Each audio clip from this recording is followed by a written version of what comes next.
두뇌로 진리를 받아들일 때 결코 진리 안에 있는 생명과 능력을 볼 수 없음.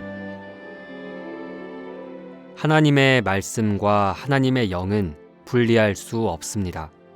하나님은 성경에 기록된 그분의 말씀을 우리에게 주신 동시에 그분의 영의 능력으로 말미암아 그분의 말씀을 받으라는 조건을 추가하셨습니다.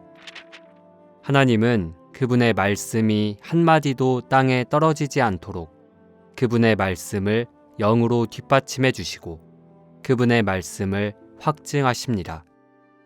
하나님의 말씀만을 접촉하고 그분의 영을 접촉하지 않는 사람은 하나님의 말씀이 능력이 없음을 볼 것입니다.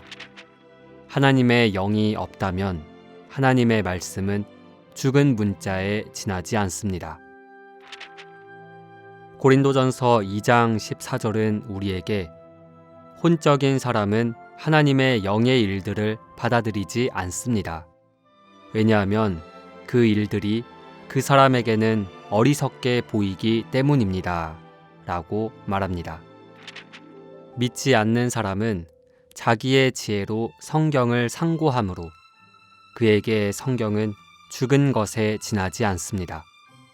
이것은 성경이 하나님의 말씀이 아니거나 무능하다는 뜻이 아니라 성령이 없으신 고로 이 사람에게 성경은 죽고 능력이 없는 한 권의 책에 불과하다는 것입니다.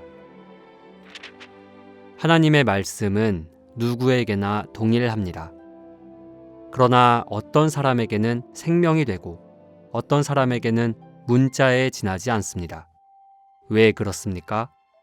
전자는 성령에 의해 하나님의 말씀을 받아들이고 후자는 두뇌의 지혜로 하나님의 말씀을 깨닫기 때문입니다. 하나님의 말씀에는 원동력과 생명이 있습니다.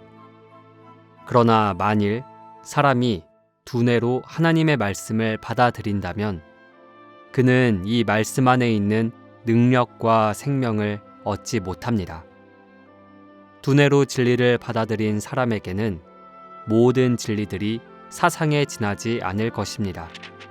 이 진리들은 그에게 효력이 없고 필요에 따라 그것을 적용할 수도 없습니다.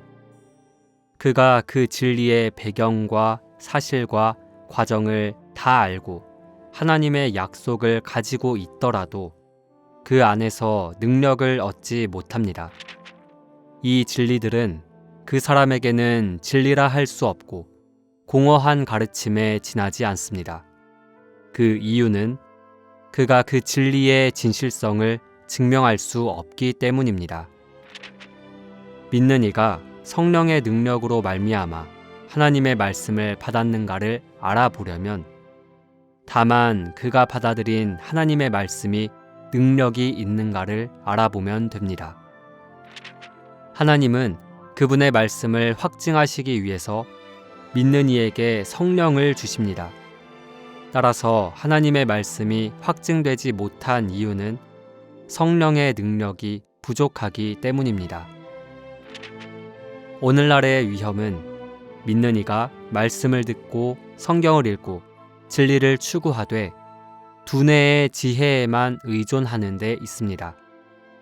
하나님은 그분의 말씀과 그분의 영을 연결하셨습니다.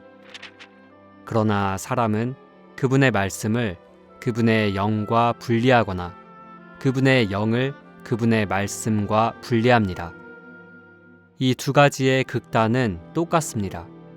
하나님의 말씀을 그분의 영과 분리하는 사람의 그 행위는 결국 괴상하게 됩니다. 그러나 전자에 떨어진 사람이 후자에 떨어진 사람보다 많습니다. 많은 사람들은 과학서적을 읽듯이 성경을 읽습니다. 그들은 머리가 좋고 사람의 지도도 있으므로 거기에 노력만 더하면 성경을 이해할 수 있다고 생각합니다. 이런 식의 성경 공부는 여러분으로 하여금 성경의 사실과 교리를 이해하게 하겠지만 하나님의 말씀의 능력을 체험하게 할 수는 없습니다. 우리는 하나님에 의해 하나님의 영으로 하나님의 말씀을 읽고 그분의 능력으로 그분의 진리를 이해하는 단계로 이끌리기를 바랍니다. 오직 성령만이 하나님의 말씀과 말씀 안에 있는 생명의 능력을 믿는 이에게 실제가 되게 합니다. 두뇌로 진리를 받아들일 때는 결코 진리 안에 있는 생명과 능력을 볼 수 없습니다. 자세한 내용은 워치만리 전집 1집 8권 제13기를 참고하시기 바랍니다.